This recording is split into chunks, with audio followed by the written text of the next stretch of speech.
İzləyicilərimizdən biri də yazıb ki, bəs Estoniyada ictimai nəqliyyat, avtobus pulsuzdur. Estoniyada nə neft var, nə qaz var. Bəli, Estoniyada həqiqətən də ictimai nəqliyyat 2013-cü ildən etibarən şəhərin sakinləri üçün pulsuzdur. Nəinki Estoniyada, bir çox Avropa ölkəsində həqiqətən də ictimai nəqliyyat pulsuzdur. Lüksemburqda məsələn 2020-ci ilin martından etibarən bütün avtobus, tramvay və qatar xətləri bütün ölkə üzrə pulsuzdur.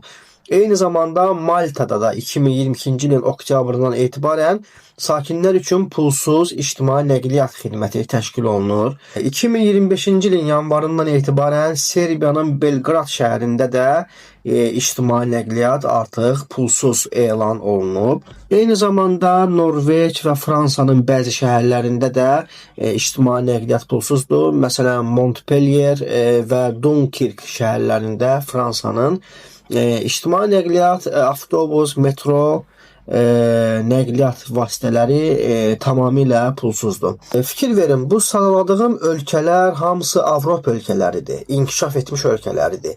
Həmən ölkələrdə həmin ölkələrin vətəndaşlarının əmək haqqısı Azərbaycandan bəlkə də 5-10 dəfə yüksəkdir.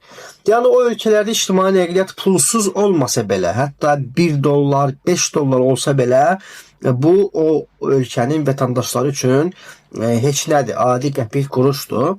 Amma buna baxmayaraq həmin ölkənin hakimiyyəti, dövləti, baxmayaraq ki, yüksək rifah var, yüksək əmək haqqılar var, bütün bunlara baxmayaraq həmin ölkələrdə də ictimai nəqliyyata təşviq etmək məqsədi ilə, tıxacların qarşısını almaq məqsədi ilə, eyni zamanda hava kirliliyinin və karbon emissiyasının azaldılması məqsədi ilə ictimai nəqliyyatı pulsuz edir ki, insanlar, vətəndaşlar bundan faydalana bilsinlər. Yəni oranın rəhbərliyi, oranın dövlətinin başında duran nazirlər, adiyyəti qurumlar öz ciblərini düşünmürlər, öz ciblərini və yaxud da ki, büdcəni necə vətəndaşların hesabına doldura bilərik təfəkküründə olmadıqları üçün baxın, beləcə vətəndaşlarını fikirləşirlər. Bütün bunlardan biz necə dərs çıxara bilərik? Bizim çıxaracağımız dərs odur ki, biz artıq vətəndaş olaraq, Azərbaycan cəmiyyəti olaraq artıq bu problemlərə biganə yanaşmamalıyıq. Sivil formada haqlarımızı tələb eləməliyik, siyasətlə maraqlanmalıyıq, siyasi proseslərdə iştirakımızı artırmalıyıq ki, Azərbaycanda da həmin o vəzifələrə, həmin o strukturlara xalqın seçdiyi, xalqın təyin etdiyi adamlar gəlsin ki, onlar da, baxın, sadaladığım Estoniya, Lüksemburq, Malta, Serbiya, Fransa, Norveç kimi, oranın məmurları kimi xalqa xidmət etsinlər.